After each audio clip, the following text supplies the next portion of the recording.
इस कार्यक्रम के पुण्यार्चक हैं श्री कंवर लाल जी, महावीर प्रसाद जी पाटनी, आर के ग्रुप, मदनगंज, किशनगढ़, राजस्थान।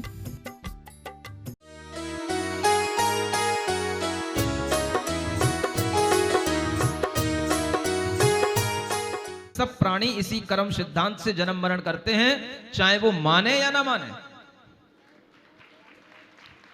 संसार में हर एक प्राणी जैसा भाव करता है, जैसा दुख अपने अंदर रखता है, उसके फल से उसे वही प्राप्त होता है। सिद्धांत में कहा गया है आर्त ध्यान के फल से त्रियंश गति की प्राप्ति होती है। आर्त ध्यान माने दुख ही दुख ध्यान में रखना। अगर कोई व्यक्ति आपसे वियोग को प्राप्त हो गया है, अपना सगा भी था, आपके अंदर अगर उसका दुख हमेशा बना रहता है, और अगर आपका मरण आ गया या आयु का बंद हो गया, तो नियम से मान के रखना त्रियंश गति की आयु का बंद होगा। ये बात अलग है कि यहां पर अगर आप पुण्य करोगे और आयु का बंद हो चुका होगा, तो त्रियंशों में भी अच्छे फलते फूलते पशु बनोगे, लेकिन पशु बनोगे। अगर आपने यहां पर दान दिया, कुछ भी किया, पुण्य कमाया, तो ऐसी जगह पर जाकर के भोग भूमि में भी पशु बन सकते हो, कर्म भूमि में भी ऐसे बड़े बड़े जंगल होते हैं, ऐसे मदमाते हाथी बन सकते हो, जहां पर आपको खूब मजा आएगा, खूब अपने आनंद में डोलना आएगा। लेकिन पशु पर्याय तो पशु पर्याय ही होती है। अगर हमारे दुख से ऐसे कर्मों का बंद हो जाता है, तो वह हमारे लिए नुकसान पहुंचाता है। यह विचार करके अपने किसी भी इष्ट के वियोग हो जाने पर हमेशा वही आर्त ध्यान नहीं करते रहना, क्योंकि आर्त ध्यान का फल यहां पर आप देखो कि वह मरुभूति इतना सज्जन होकर के भी, सच्चरित्रवान होकर के भी, आर्त ध्यान के फल से हाथी बना, लेकिन एक अच्छा हाथी बना, सुखी जीवन जीने वाला हाथी बना। और वह हाथी वहां पर वज्र घोष नाम का वह हाथी वहां पर घोषित किया गया। क्या नाम था उसका? वज्र घोष। देखो संसार में पिछले जन्म में कोई क्या होता है, अगले जन्म में कोई क्या बन जाता है। सुन रहे हो? जो उस कमट की पत्नी थी, जिसका नाम था, बताओ, वरुणा, और इस मरुभूति की पत्नी का नाम विसुंदरी। याद रखते रहो, आगे परीक्षा भी हो सकती है, और अगर परीक्षा में पास हो गए तो बहुत अच्छा अवार्ड भी मिलेगा। समझ आ रहा? टीवी चैनल पे भी दिखाया जाएगा। वह कमट की जो पत्नी थी, वो अपने समय से उसका मरण हुआ, और वह वरुणा नाम की वह पत्नी जो वहां पोदनपुर में रहती थी, वो मरण करके उस हाथी की मुख्य हथनी बनी। मुख्य हथनी का मतलब वो वहां पर हथनी पर्याय में उत्पन्न हुई, और वह वहां हाथी के साथ में, उसके साथ में, उस जीव के साथ में वहां पर उस जंगल में रमण करने लग गई। हाथी और हथनी दोनों मिलकर के उस शल्य की विशाल वन में, जहां पर अनेक प्रकार के बड़े बड़े वृक्ष होते हैं, अनेक प्रकार के सरोवर होते हैं, कभी जाकर के उन सरोवरों में नहाते हैं, कभी जाकर के वृक्षों की पंखुड़ियां, उन पत्तियों को तोड़ते हैं, डालियों को तोड़ते हैं, आपस में मदमाते रहते हुए, खूब मस्त रहते हुए उस पूरे जंगल के अंदर बहुत ही मजे के साथ में अपना जीवन निकालते हैं। सुन रहे हो?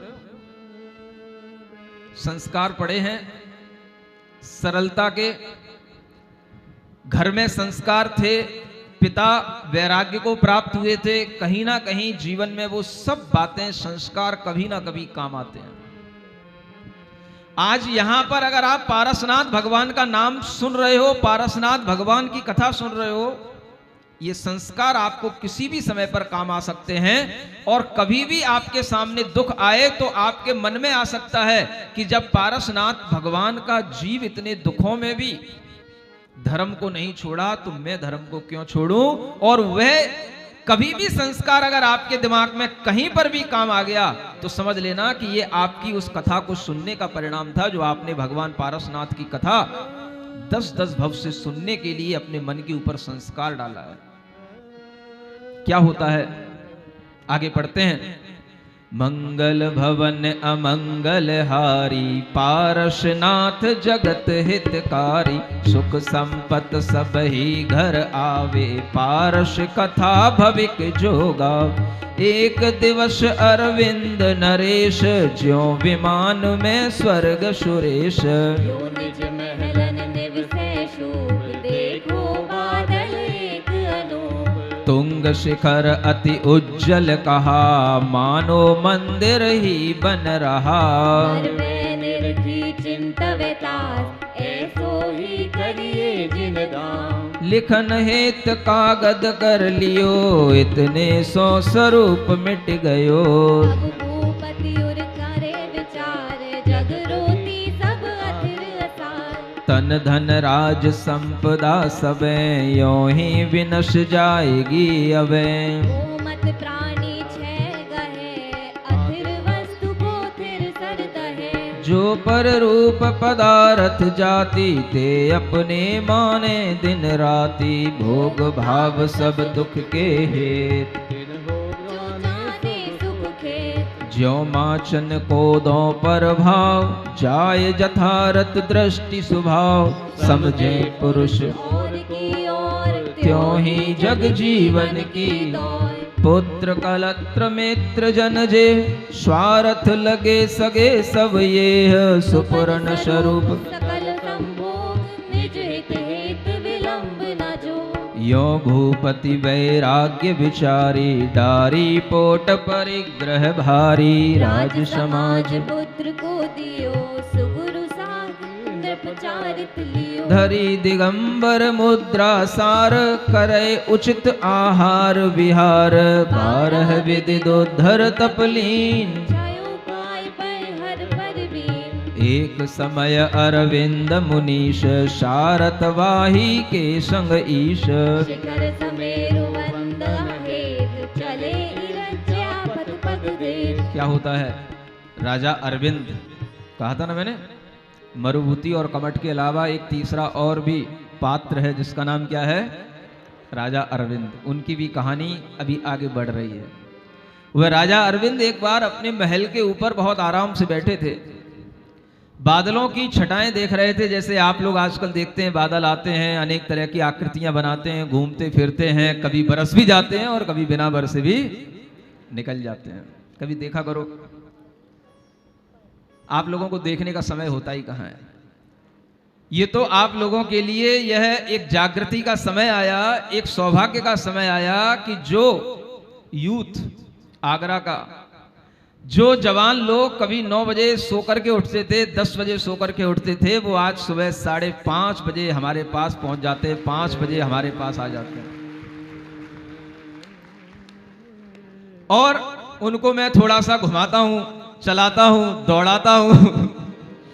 उनका भी थोड़ा सुबह सुबह जो पसीना निकलता है उससे उन्हें बहुत स्वास्थ्य लाभ हो रहा है, सब महसूस कर रहे हैं। फिर थोड़ा सा ज्ञान देता हूं, फिर थोड़ा सा योग ध्यान की अभ्यास लाता हूं। जिन बेटों को आप कहते कहते थक जाते हो, मुंह बंद कर ले, चुपचाप रहा कर, बोलना कम कर, वो हमारे सामने बिल्कुल ध्यान में मौन पूर्वक बिल्कुल भींगी बिल्ली की तरह बैठे रहते हैं। एक सीधी गाय की तरह बैठे रहते हैं। ये ध्यान का अभ्यास जो उनके अंदर आ रहा है, यह आप लोगों के परिवार में, समाज में, उनके स्वभाव में बहुत बड़ा परिवर्तन लाएगा और ला रहा है। सुन रहे हो? ये सभी अपने स्वभाव में जो परिवर्तन ला पाते हैं, ये सभी लोगों के लिए ये बात जानने की है कि जब हम अपने जीवन में किसी भी तरह का एक नया भाव लाते हैं तो हमारे अंदर इस तरह के बदलाव आने शुरू हो जाते हैं। राजा अरविंद अपने महल के ऊपर बैठे हैं, बादलों की छटाएं देख रहे हैं।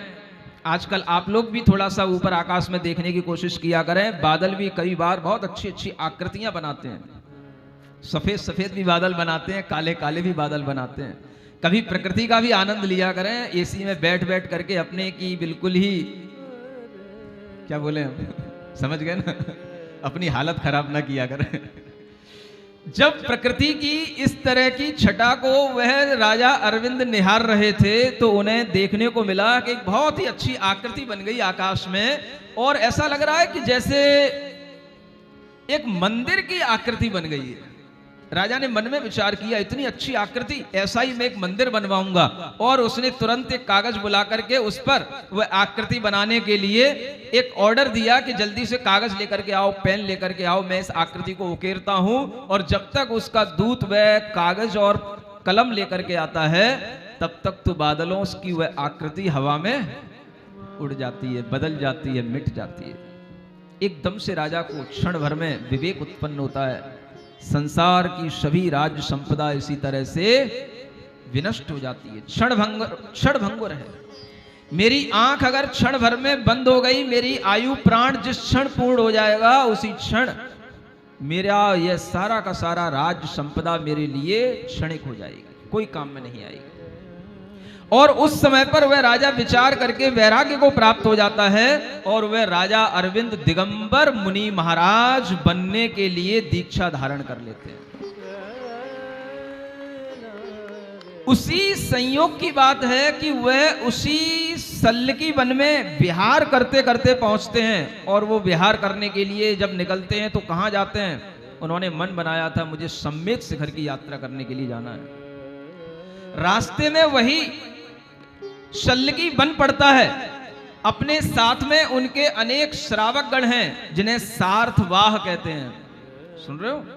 जो श्रेष्ठी लोग होते हैं, संघ की यात्रा कराते हैं, मुनि महाराज के साथ चलते हुए आहार विहार की सब व्यवस्थाएं रखते हैं। ऐसे ही वह विहार की व्यवस्थाएं 10 भाव पहले भी, माने चतुर्थ काल में भी क्या कहें, और काल पहले भी इसी तरह की अनादिकालीन व्यवस्थाएं चली आती हैं। उन्हीं व्यवस्थाओं के अनुसार मुनि महाराज का विहार होता है। और वही संस्कार आप लोगों में पड़े हैं, जो आप दिल्ली से आगरा तक उसी व्यवस्था के साथ मुनि महाराज को लेकर के आए थे।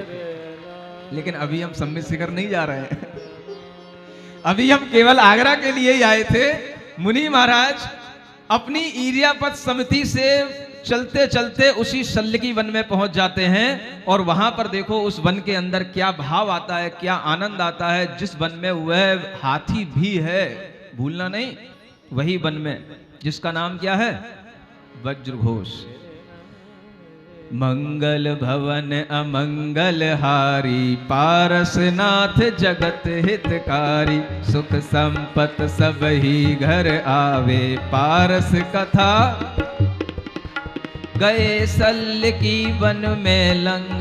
तहाँ जाय उतरो सब संग, निज सिज जाय समय मन लोए। प्रतिमा योग दिलो मुनि राय। तावन वज्र घोष गजराज, आयो कोप काल समगाज। सकल संग में खल बल परी, भाजे लोग कुकी ध्वनि करी। गज के धके पर्यो जो कोय, सो प्राणी पहुँचो पर लोय। मारे तुरग तिसाए गैल, मारे मारग हारे बैल। मारे भूखे करहा खरे, मारे जन भाजे भय भरे।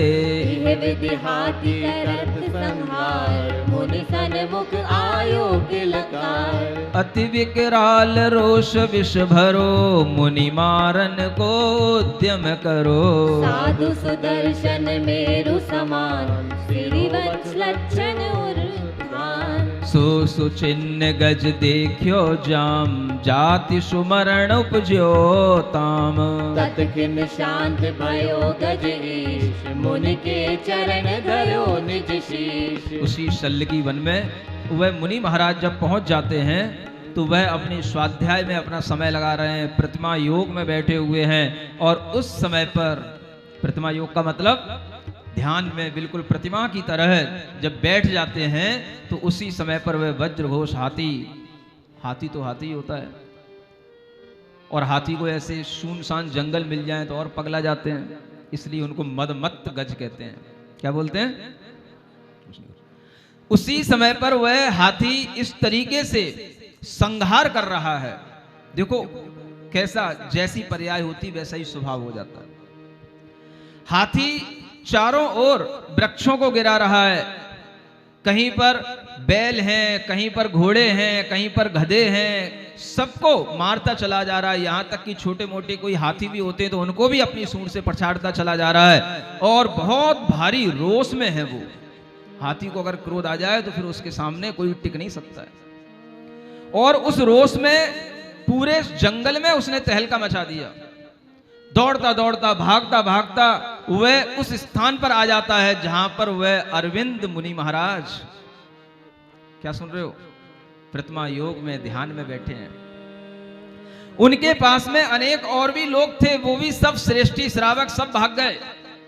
और जैसे ही वो विकराल रूप को धारण किया हुआ वह मदमस्त हाथी उनके सामने आता है, उनको मारने के लिए अपनी सूंड उठाता है, उद्यम करता है। उसी समय पर उसकी दृष्टि पड़ती है मुनि महाराज के वक्षस्थल पर। वक्षस्थल जानते हो, छाती, सीना। किन्हीं किन्हीं महापुरुषों के इस वक्षस्थल पर कोई चिन्ह भी होता है। पिछले जन्म में उसने वह चिन्ह देख रखा था और वह चिन्ह उसको जैसे ही दिखाई देता है उसके अंदर एक जाति स्मरण हो जाता है। यह एक ज्ञान होता है। जाति स्मरण माने पूर्व जन्म का ज्ञान हो जाना, ये किसी भी कारण से हो जाता है। उसको, हाथी को उसी क्षण पर वह जाति स्मरण हो गया और उसे याद आ गया कि ये कौन है, ये तो मेरे स्वामी थे, पिछले जन्म में राजा थे। और वह उसी समय पर शांत होकर के उनके चरणों में बैठ जाता है और अपना शीश झुका करके वहीं पर प्रणाम करके नतमस्तक होकर के रोने लग जाता है। एकदम से शांति हो गई।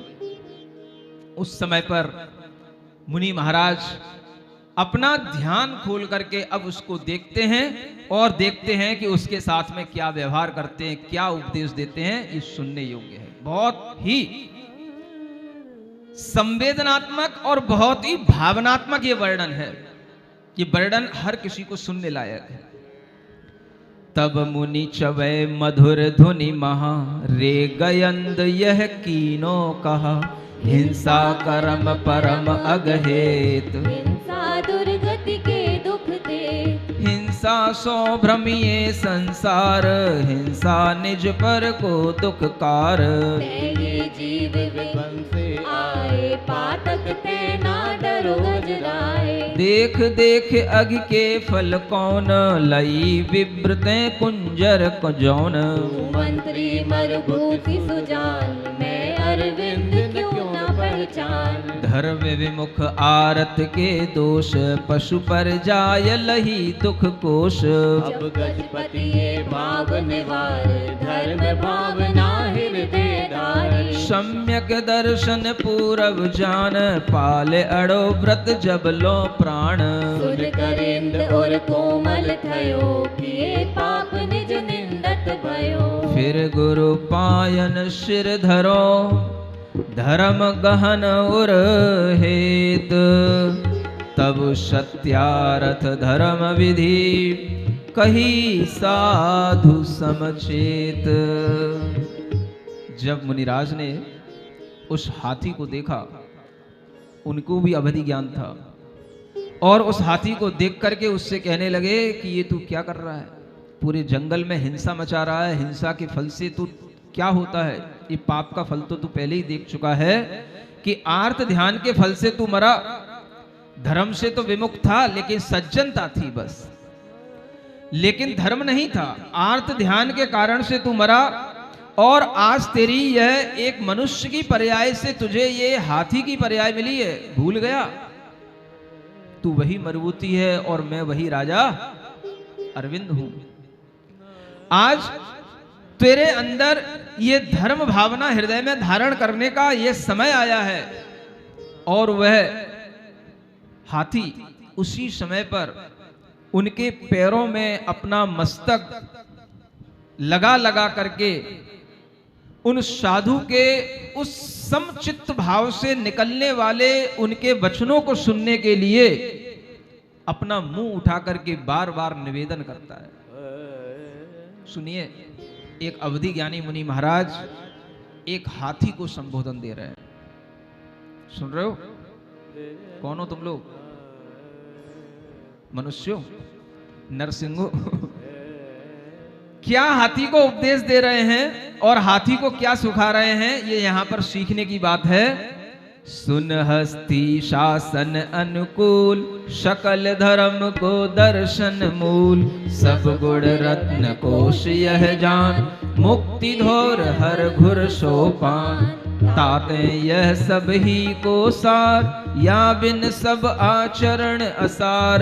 जो सर दहे और को और, सो मिथ्यात भाव की दौड़। दोष 18 वर्जित देव, दुविध संग त्यागी गुरु एव। हिंसा वर्जित धर्म अनूप, यह सरदा समकीर्त स्वरूप। शंकादिक दूषण विना, आठों अंग समेत, मोख विरक्ष अंकुर यह, उपजय भवि उर खेत। अंगहीन दर्शन जग माही, भव दुख मेटन समरथ नाई। अक्षर उन मंत्र जो होए, विष बाधा मेटे नहीं सोए। ताते यह निर्णय उर आन, यह हृदय सम्यक शरधान।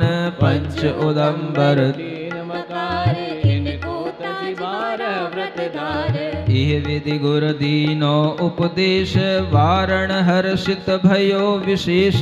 सुगुरु वचन सब सम्यक पूरब व्रत आदरे। बार बार भुवि सो सिर लाय, मुनिवर चरण नमे गजराय। चले साधु तिन्हि उपजाए, तब हाथी आयो पहुँचाए। कर उपकार मुनीश तहाँ, कीनौ सुविध विहार। वन निवसे गज पतिव्रती, सुर गुर शिखुर धार। मुनि महाराज ने सम्यक दर्शन का पहले वर्णन किया, और सम्यक दर्शन का मतलब होता है सही श्रद्धा, सही विश्वास धारण करना। जब तक यह जीव सच्चे देव शास्त्र और गुरु पर सही श्रद्धा नहीं लाता, तब तक इसकी मिथ्या बुद्धि कुछ का कुछ श्रद्धान करती रहती है और इसे सम्यक दर्शन का भाव उत्पन्न नहीं होता। हाथी भी संगी पंचेंद्रीय जीव है, उसके पास भी मन है, समझने सुनने की शक्ति है, और मुनि महाराज उसे सम्यक दर्शन का उपदेश देते हैं। सम्यक दर्शन के बिना जितना भी आचरण किया जाएगा सब व्यर्थ होगा। इसलिए हे गजराज, हे वज्रघोष, आज से ये अपने मन में श्रद्धा विश्वास लाना है। रोजाना तुम देव दर्शन नहीं कर पाओ कोई बात नहीं, लेकिन देव की श्रद्धा ले आना। और वो श्रद्धा क्या है? 18 दोषों से रहित भगवान को मानना, बहिरंग और अंतरंग परिग्रह से रहित गुरु को स्वीकार करना, और जो उन जिनेंद्र भगवान की वाणी है, गुरु की वाणी है, उसी उपदेश को धारण करना। ये सम्यक दर्शन तुम्हारे लिए है। और ये विश्वास करके अगर तुम अपना दुख मेटना चाहते हो तो अष्टमूल गुणों के साथ में 12 व्रतों को भी धारण करो। 5 उदंबर फलों का त्याग करो, 3 मकारों का त्याग करो। ऐसा लगता है कि इन उदंबर फलों के त्याग की परंपरा भी शायद इन पशुओं के लिए ही है जो जंगलों में रहते हैं, उदंबर फलों को खाया करते हैं। 5 उदंबर फल, बड़, पीपल, पाकर, ऊमर, कठूमर, और 3 प्रकार के मकार, मध्य, मांस और मधु। मां से ही प्रारंभ होते हैं, इसलिए इनको मकार कहा जाता है। जो आदमी को मक्कार बना देते हैं उन्हें मकार कहा जाता है। मध्य माने शराब, मांस तो आप जानते ही, और मधु माने शहद होता है। ये तीनों ही चीजें हानिकारक हैं, हिंसा से उत्पन्न होती हैं, पाप का बंद कराने वाली हैं। इसलिए हे गजराज, इन 8 मूल गुणों को धारण करो और 12 व्रतों को धारण करो। 5 अड़ुव्रत, 3 गुणव्रत, 4 शिक्षा व्रत। उस गजराज ने 12 व्रतों को धारण कर लिया। उसी समय पर उसने सम्यक दर्शन को भी प्राप्त कर लिया, अपने अंदर श्रद्धा का भाव धारण कर लिया कि मुझे अब इसके अलावा, देव शास्त्र गुरु के अलावा, कोई भी देव और कोई भी गुरु का शरण नहीं लेना। और वह मुनि महाराज उसको उपदेश देकर के चले गए। वो गजराज उस वन में, उस सल्लकी वन में अकेला अब भ्रमण कर रहा है, लेकिन किसी को नहीं मालूम कि उसने क्या कर लिया है। एक पशु भी व्रतों का पालन कर सकता है, 12 व्रतों को धारण कर सकता है। समझें आप मनुष्य हैं। जब आपसे कुछ कहा जाता है तो आप 20 बहाने बनाते हैं, तरह तरह की अपनी बातें सुनाते हैं, लेकिन एक पशु, एक हाथी भी जब समय आ जाता है तो उस बात को तुरंत स्वीकार कर लेता है और वह 12 व्रतों का पालन करने में अपना मन लगा लेता है। 12 व्रतों के पालन में कुछ नहीं होता है, कोई कठिनता नहीं होती है। 5 अड़ुव्रत माने हिंसा, झूठ, चोरी, कुशील, परिग्रह का एक मोटा मोटा त्याग। 3 गुणव्रत होते हैं जिनमें दिग्व्रत, देशव्रत, अनर्दंड व्रत होते हैं, अपनी दिशाओं की, देशों की मर्यादा कर लेना। और 4 शिक्षा व्रत होते हैं जो कभी सामायिक कर लेना, प्रोषद, कभी उपवास, एकासन इत्यादि कर लेना, अतिथि को दान दे देना और अपने लिए सल्लेखना, मरण का भाव बना करके रखना या भोगोपभोग परिमाण कर लेना। ये सब शिक्षा व्रतों का पालन करना, ये सब गृहस्थों के लिए बहुत आसान होता है। लेकिन जब आप इन 12 व्रतों का पालन करें तो उस समय पर आपका खान पान शुद्ध होना चाहिए। खान पान शुद्ध ना होने के कारण से आप 12 व्रतों को धारण नहीं कर पाते। 12 व्रत कठिन नहीं है, बस आपके लिए यह कठिन है कि हमारी सब पार्टियां छूट जाएंगी महाराज। हम तरह तरह के मैरिज सेलिब्रेशन, बर्थडे सेलिब्रेशन मनाते हैं, सब छूट जाएंगे महाराज। हमें कौन शुद्धि का भोजन वहां कराएगा? इस बात को नहीं अंगीकार कर पाने के कारण से, इतना त्याग नहीं कर पाने के कारण से आप 12 व्रतों से वंचित रहते हैं, आप सम्यक चारित्र से वंचित रहते हैं। एक पशु भी 12 व्रतों का पालन करता है।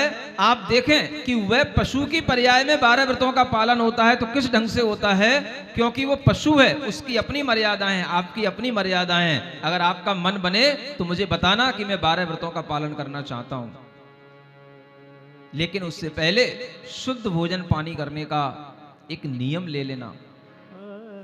आप लोग इतने धर्म पिपासु जीव हैं, आपकी धर्म पिपासा को देख करके मुझे भी आनंद आ रहा है कि यहां पर इतने भव्य जीव धर्म पिपासु हैं कि बिल्कुल सही समय पर आकर के जितना उनके लिए स्थान बनाया वो सब भर जाता है। अलग से लोग पीछे खड़े हुए हैं।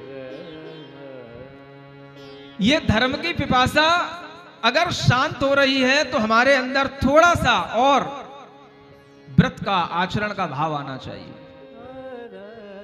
अगर आप 12 व्रतों का अभ्यास करना चाहते हैं तो मैं आपको एक छोटी सी बात बताना चाहता हूं, जिनका मन बने करने की कोशिश करना।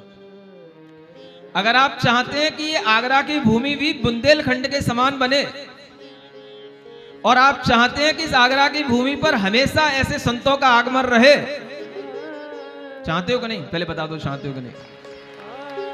चाहना में तो कोई कमी नहीं महाराज लेकिन करने में थोड़ा सा पीछे हट जाते हैं। और उसके लिए मैं जानता हूं कि आप एक साथ सब कुछ नहीं कर सकते, लेकिन एक अभ्यास कर सकते हैं, मन बनाना।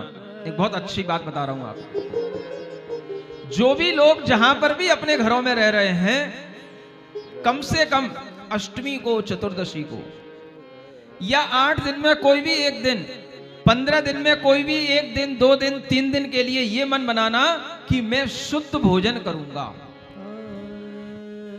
क्या करूंगा? शुद्ध भोजन कैसा होता है? जो मुनि महाराज के लिए आप भोजन तैयार करते हैं, जिस प्रकार से आप मुनि महाराज या किसी भी साधु श्राविका के लिए आप मर्यादा का ख्याल रख करके भोजन आदि की संयोजना करते हैं, वैसा भोजन मैं अपने लिए करने का नियम ले रहा हूं कि मैं स्वयं वैसा भोजन करूंगा और वही पानी पीऊंगा जो मुनि महाराज पीते हैं। उसी मर्यादा के मसाले, उसी मर्यादा का आटा बना करके ही हम आज भोजन करेंगे। ऐसा अपने ऊपर संस्कार डालना प्रारंभ कर दो। अभी दीपावली बहुत दूर है, सुन रहे हो? संस्कार डालना शुरू कर दो। आगे कल परसों से 14 आने वाली है, अष्टमी फिर आएगी, फिर कई 14 आएंगी, फिर अष्टमी आएगी। कोई बात नहीं, अगर आपको अष्टमी चौदस ध्यान नहीं रहती हो, Sunday Monday Tuesday any day, कोई भी डे आप कर सकते हो। समझ आ रहा है? एक मन बनाओ कि मुझे 8 दिन में 2 दिन 1 दिन शुद्ध भोजन शुद्ध पान आज करके हमें निकालना है। आप देखो कि आपको उससे कितना लाभ होगा। एक संस्कार पड़ेगा कि शुद्ध भोजन पान कैसे किया जाता है। हम ये संस्कार डालें कि हम जो भोजन पान करते हैं उसी में से हमें मुनि महाराज को कराना होता है। जब हम ही नहीं करेंगे तो दूसरों को क्या कराएंगे? और अगर आप केवल मुनि महाराज के कराने के लिए करते हैं तो फिर उससे आपको उतना पुण्यबंध नहीं होगा जितना होना चाहिए। वो निर्दोष नहीं होता। इसलिए मन बनाना, एक दिन कुएं का पानी लाना, छानना अपने हाथ से, पूरा भोजन उसी से बनाना, दिन भर पीने के लिए उसी को काम में लेना और कोई बाजार की बिस्लरी बोतलें नहीं पीना। समझ आ रहा है? कितनों को समझ आ रहा है? इसको पढ़ते हैं 5 मिनट के अंदर। कैसे वो हस्ती अपना संयम साधता है, हाथी अपना संयम साधता है। अब हस्ती संयम साधे, त्रस जीव न भूल विराधे, समभाव क्षमा और आने, अरिमित्र बराबर जाने, कायांडे साहस धरि प्रोषद मंडे, सूखे तृण पल्लव भक्षे, परमर्दित मार्ग गच्छे, हाथी गढ़ ढोयो पानी, सो पीवे गजपति ज्ञानी, देखे बिन पाँव न राखे, तन पानी पंक न नाखे, निज शील कभी नहीं खोवे, हथनी दिश मूद न जोवे, उपसर्ग अति भारी, दुर्ध्यान तजे दुखकारी, अथ के भय अंग न हाले, दृढ़ धीर प्रतिज्ञा पाले, चिरसों तब कीनो, बलहीन मयो तन छीनो, परमेष्टि परम पद ध्यावे, ऐसे गज काल गमावे, एक दिन अधिक तिशायो, तब वेगवती तट आयो, जल पीवन उद्यम कीधो, कादो द्रह कुंजर बीधो, निहचे जब मरण विचारो, संन्यास सुखी तब धारो, सो कमठ कलंकी मूवो, तावन कुरकट अहि हुवो, तिन आय करो गज जाता, यह बैर महादुख दाता, मरण करो गज राज तब, राखे निर्मल भाव, सुरग बारवे सुर भयो, देखो धर्म प्रभाव। समझ आ गया सबको? देखो, वह हस्ती अब संयम साधता है, त्रस जीवों की विराधना नहीं करता। 2 इंद्री 3 इंद्री 4 इंद्री 5 इंद्री जीव न मर जाएं, इसलिए चलते हुए भी देख देख करके चलता है। समभाव क्षमा भाव अपने हृदय में धारण करके अब उसके लिए शत्रु मित्र बराबर हो गए। अपनी काया को, अपनी इंद्रियों को दंडित करता है और प्रोषद उपवास करता है। अब वो हरे भरे पत्ते फल फूल नहीं खाता, अब वो सूखे सूखे पत्ते खाता है। जो पत्ते दूसरों पशुओं के द्वारा मर्दित हो जाते हैं, प्रासुक हो जाते हैं, अब वो उनको खा लेता है। जो गिर पड़ते अपने आप सूख जाते हैं उनको खा लेता है। हरे भरे फल नहीं खाता, हरे भरे पत्ते नहीं खाता। उसके लिए अनेक दूसरे जो उसके हाथी हैं, सहयोगी हैं, वो उसके लिए पानी ढो करके लाते हैं और वह पानी वह पीता है। अब वो कहीं सरोवरों में जाकर के, पोखरों में अपने वैसे ही मुंह नहीं मारता, वैसे पानी नहीं पीता। अब वह न कभी कीचड़ में जाता, न कभी अपना शील खराब करता। जिस हथनी के साथ में वो रमण करता था, अब वो उस हथनी को भी नहीं देखता। सुन रहे हो? ये हो जाती है व्रतों की परिणति, वैराग्य की परिणति।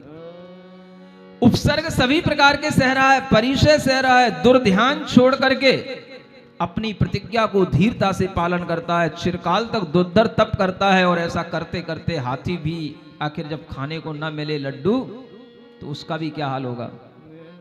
सूखे पत्ते से हाथी की काया कब तक चलेगी? बलहीन हो गया। एक बार वह वेगवती नदी के तट पर पहुंचा, बहुत अधिक तृषा से, प्यास से पीड़ित था। परमेष्ठी, पंच परमेष्ठी के पद को ध्यान कर रहा था। उसी समय पर वह जल पीने के लिए, किनारे का जल पीने के लिए वह उस स्थान पर, नदी पर उतरने की कोशिश करता है, लेकिन वहां पर कीचड़ था, उसे पता नहीं, उसका पैर वहां फंस जाता है और पूर्व जन्म का जो बैर होता है वो कहीं ना कहीं हमारे सामने आ ही जाता है। जो भी हमारे पूर्व जन्म के शत्रु होते हैं, मित्र होते हैं, वो हमारे सामने किसी ना किसी रूप में आ ही जाते हैं। उसी समय पर वह कमठ का जीव, जो अपने समय से मरकर के एक अजगर बन गया था, कुरकट सर्प बन गया था, वह सर्प बन करके वहीं पर उत्पन्न हुआ था, उसी शल्यकी वन में। और वह जब उस समय पर उस हाथी को देखता है तो उसे अपने पूर्व जन्म के क्रोध से उसे मारने का, उसे काटने का भाव हो जाता है और वह उसको डस लेता है। लेकिन वह हाथी उस समय पर भी अब नहीं वह आर्त ध्यान कर रहा है। पहले तो मनुष्य की पर्याय में आर्त ध्यान करके मरा था, जो हाथी बना, अब वह क्या कर रहा है?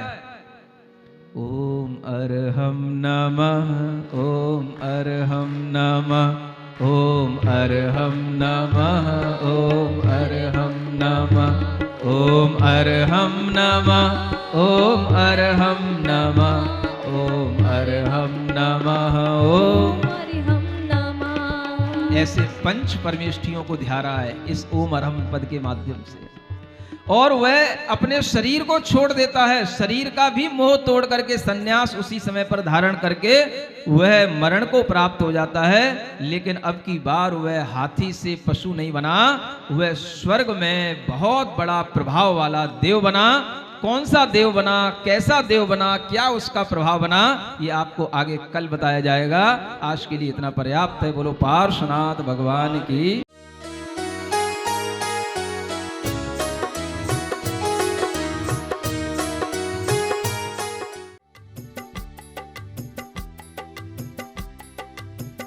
इस कार्यक्रम के पुण्यार्चक थे श्री कंवर लाल जी, महावीर प्रसाद जी पाटनी, आर के ग्रुप, मदनगंज, किशनगढ़, राजस्थान।